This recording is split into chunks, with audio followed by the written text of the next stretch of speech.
Hey everyone, thanks for joining me for this other Psych 121 lecture today on culture and psychology. So just by way of beginning, I'd like to read the U of S land acknowledgement. So as we engage in remote teaching and learning, I'd like to acknowledge that the Saskatoon campus of the University of Saskatchewan is on Treaty 6 territory and the homeland of the Métis. We pay our respect to the First Nations and Métis ancestors of this place and reaffirm our relationship with one another. I'd also like to recognize that some may be attending this course from other traditional Indigenous lands. I ask that you take a moment to make your own land acknowledgement to the peoples of those lands. In doing so, we're actively participating in reconciliation as we navigate our time in this course, learning and supporting each other. We're going to talk about a fairly big topic today, and when you talk about something like culture, it's really going to be very impossible to do it justice in the 15 or 20 minutes that I'm going to be lecturing on it at this exact moment. But I'm going to do my best to give you a big picture kind of view of what culture is.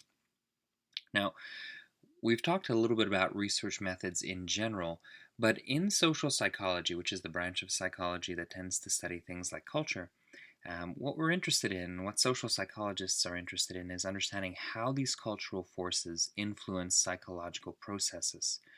Now, if you're studying culture, there are really kind of two groups of people who are going to be doing that. You're going to have your social psychologists and you're going to have your anthropologists.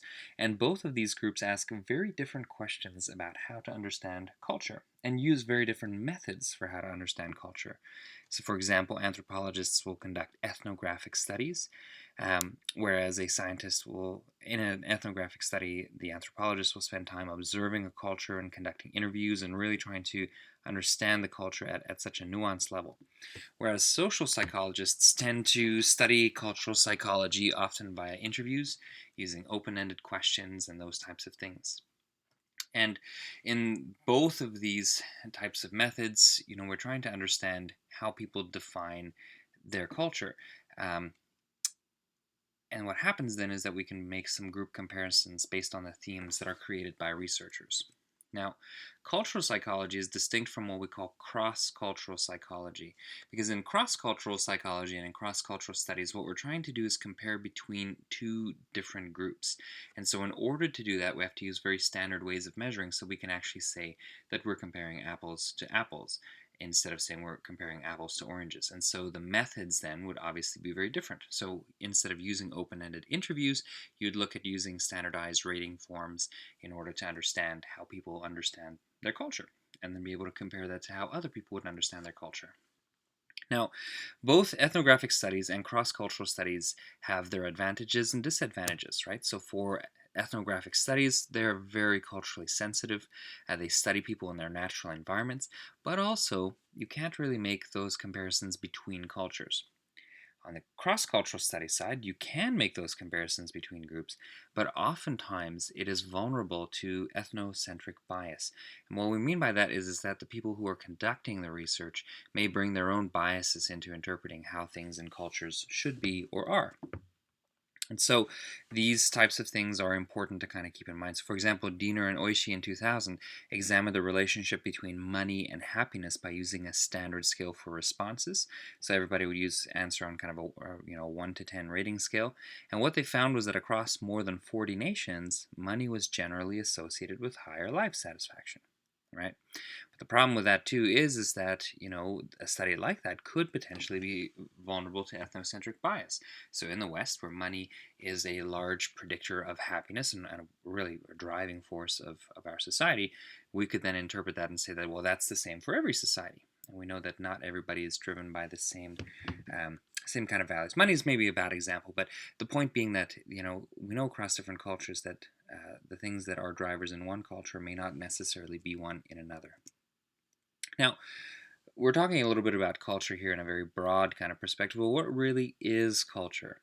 And culture refers to a collective understanding of the way the world works, which is shared by members of a group and passed down across generations. There's really four features of a culture that are important. The first one is what we call versatility, and that means that culture can change and adapt. So people have multiple cultural identities, and these things change across contexts. In addition, every culture is also versatile in that it changes and adapts over time based on the pressures and external events that influence it. Another important feature, the second feature, is that sharing. So, culture is the product of people sharing with one another. So, because humans cooperate and share knowledge or skills with other members of their networks, these ways of sharing and the content of what we share helps to make up our culture. A third point that's important, or third feature of culture, is that accumulation. So cultural knowledge is cumulative, it's stored, right? So our learning grows across generations. So the longer our culture has existed, the deeper and more intricate our knowledge base is, and the larger our knowledge base is about things. The fourth feature of a culture is what we call patterns, and that is that they're systematic and predictable ways of behavior or thinking across members of a culture. So, because we are sharing and because there's this cumulative knowledge that's stored and these rules that come along with that, we know then that there's patterns that will emerge from the adapting, the sharing, and the storing of cultural information. And patterns can be both similar and different across cultures. So, when we talk about cultures, another thing that's important to note is this idea of cultural intelligence. And cultural intelligence really is the ability to understand why members of other cultures act in the ways they do. So, people who are high in cultural intelligence can appreciate differences even if they don't necessarily share or adopt another person's culture. Cultural intelligence is an important feature of our 21st century world and globalization because we've come into contact with so many different cultures now on a daily basis.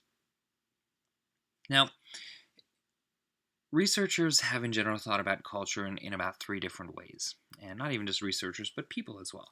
And the first way that people have thought about it up until about the 19th century was what we call progressive cultivation. And so that would include a small subset of activities that are intentional and aimed at being refined. All right. So, for example, there are some things we would think that, becoming cultured would mean that you're interested in the opera and the arts, and maybe you play a musical instrument, and maybe you go to the theater or whatnot, right? And this was the predominant use of culture throughout the mid 19th century. Was this idea that culture and becoming cultured is appreciating the finer things in life. In the late 19th century, though, as global travel began to rise, this understanding of culture was replaced with an understanding that culture is perhaps could also be looked at as a way of life. So that's the second way that we can kind of think about culture is as a way of life. And so that would mean then that if it's a way of life, that there's distinct patterns of beliefs and behaviors that are widely shared among members of a particular culture.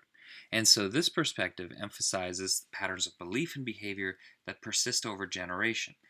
However, even within a culture, there's also a great deal of cultural variation. So, for example, a very basic one would be to say in Canada we can say that there are Euro Canadians, right? That would be one cultural group, and yet we know that within that group there are also there's a great deal of variation between people who come from a German or Mennonite background versus a Ukrainian background versus a South African background, or so forth. And even within the larger grouping of indigenous, I mean, that's an unfair grouping because even within the cultural heading of indigenous, we know that there are hundreds of different nations and different ways of being, ways of different acting, and ways of understanding creation and ways of using ceremony and all of those things. And so when we think of culture as a way of life, it's tempting then to say that, well, everybody within this group is kind of the same, but that's not really helpful. So we have to kind of keep that in mind as well when we're thinking about culture as a way of life, because there is such a great deal of variation. A third way we could think about culture is as a form of shared learning. And so we use a word called enculturation, and enculturation refers to the ways that people learn about and share cultural knowledge. And what this way of thinking says is that culture is a fluid and a dynamic process, and this emphasizes that culture is also a process that can be learned. So thus it's possible for a person to have multiple cultural scripts. So that would mean then that we're not just belonging to one culture and that is only it and that's the only way of life we can have, but perhaps it's possible to have multiple cultural scripts. So for example, I think of people who have immigrated to Canada. It's possible for them to have a cultural script for their home country and their home culture that they grew in, but they may also have a script of what it means to be Canadian, and they also would have a script for what it means to perhaps belong to another ethnic or racial or religious group. Right? So it's possible to have multiple cultural scripts. So shared learning is a helpful way for us to look at culture. That it's something that we can learn about and share cultural knowledge, and that it's something that we can learn about other people and also about ourselves. So this chart here kind of just really helps to, I think, clarify some of those big points of different cultural concepts and how that can also be applied to within these three kind of categories of progressive cultivation, way of life, shared learning, and enculturation, the social impact that it would have, and what the big themes of it are. So this would be a helpful tool, I would think, for studying for your final exam and kind of thinking about how it's possible that these different cultural concepts can explain a particular cultural outcome. Now, some of the implications of culture as a learned pattern would be um, that members of different cultures learn different ways of behaving, and these differences can sometimes become a source of tension. People can adopt an appreciation of patterns of behavior that are different than their own. So both of these points are important to note, and I just briefly discussed them before. Now, when we also talk about culture, one of the larger kind of splits that we've tended to look at in the social psychology and the cross-cultural literature is what we refer to as the difference between individualism and collectivism. And in individualism, individualists tend to define themselves as individuals. And so some of the big values that are important within an individualistic context would be seeking personal freedom, preferring to voice our own opinions, making our own decisions, having charge of our lives, having a say over how our lives look. Whereas in collectivist cultures, there tends to be a greater emphasis on connectedness to other people, and so there's a greater kind of understanding of sacrificing personal preferences if those preferences come into conflict with the preferences of the larger group. And so this has been a very interesting area of study because what we do know from the social psychology literature is that there are countries that tend to value individualism much more than other countries, and other countries that tend to value collectivism more than other countries. And so, countries and cultures, I should say.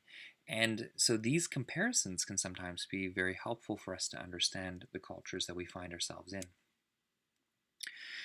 In addition to that, we can also divide individualism and collectivism into both vertical and horizontal dimensions. And so basically, the best way to understand this is that if you are in a culture that is horizontal, it would mean that people are relatively equal in status, where if it's vertical, it's kind of going from bottom to top. There are different statuses within the particular class or culture.